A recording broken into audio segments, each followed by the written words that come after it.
Welcome back. You're listening to the panel discussion, People First, a Strategy to Drive Change, sponsored by Management Concepts on federalnewsradio.com and 1500 AM. I'm your host, Jason Miller.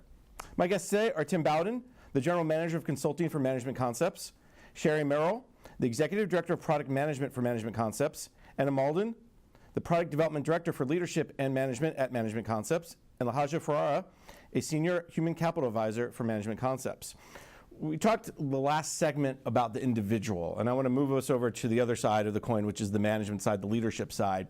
Because basically, Sherry, I'm going to start with you. It takes two to tango, right? And just all the change has got to happen at the person, at the people level, but it also has to come from the management in some ways, or there has to be some management help. So talk about what leaders need to kind of keep in mind as well.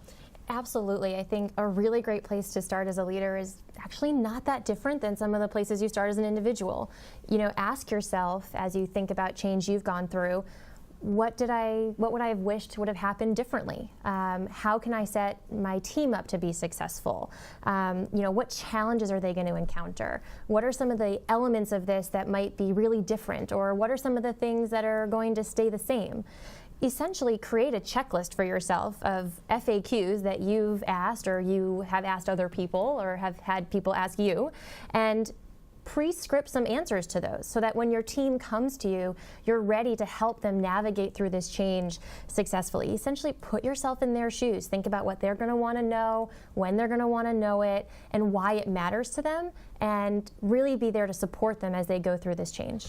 Do you get a sense if there's one question, if there's what's the top question managers get? Why me? Why now? Which one? Or all of those? All of the above? I think really, you know, ultimately it always comes down to what's in this for me? How does this impact me?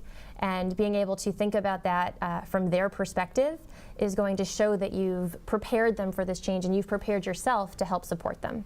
Now, Tim, this is not an easy question to answer sometimes. Maybe, I'm not sure how it's going to impact you. Maybe it doesn't impact you. Maybe it's going to impact you greatly. Talk a little bit about your perspective and what kind of, when you guys work with the leadership to kind of help them through this change.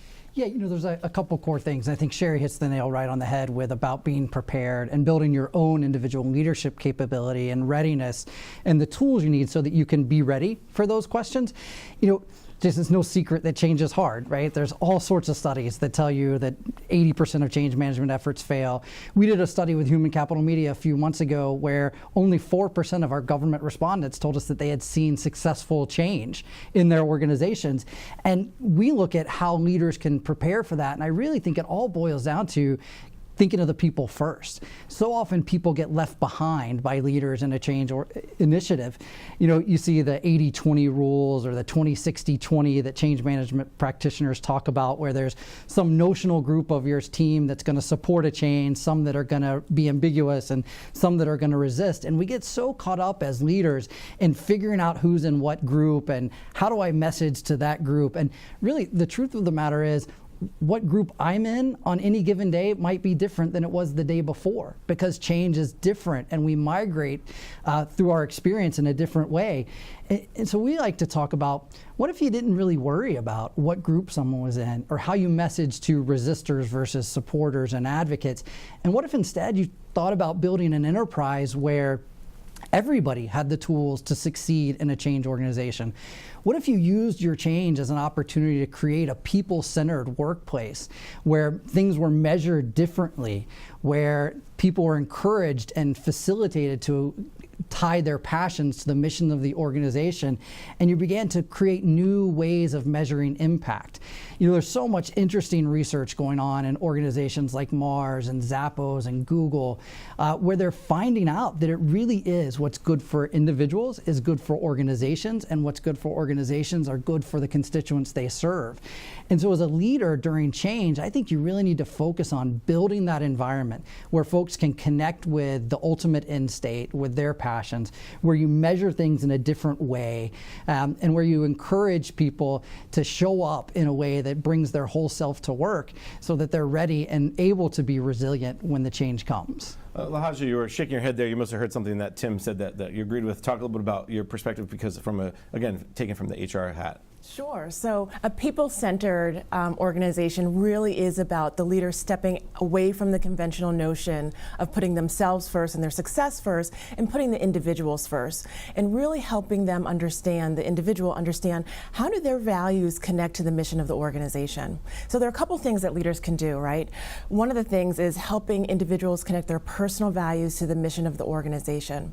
It's also about creating open lines of communications for individuals to talk amongst themselves and with their manager and feel comfortable about talking with their manager about different things. The other thing is helping individuals understand the why behind decisions. Why is this change occurring? Why are we having this organizational change or anything else? Help them really understand the why. The open lines of communication is tough because, especially in a big organization like a federal agency, there's not just a few of us that are sitting around. It could be 40, 50, 100 people. Is it brown bag lunches? Is it video teleconferencing if people are out on different sites? Is there one way or multiple ways that you see that seems to work best? It's exactly what you said. It's in multiple ways. So whatever size of your organization, tailor your communication for that size of the organization. If you don't have connection with individuals and they're not in the same place, you might have to use video conferencing. You might have to use town halls. You might have to cascade those messages through levels of management as well.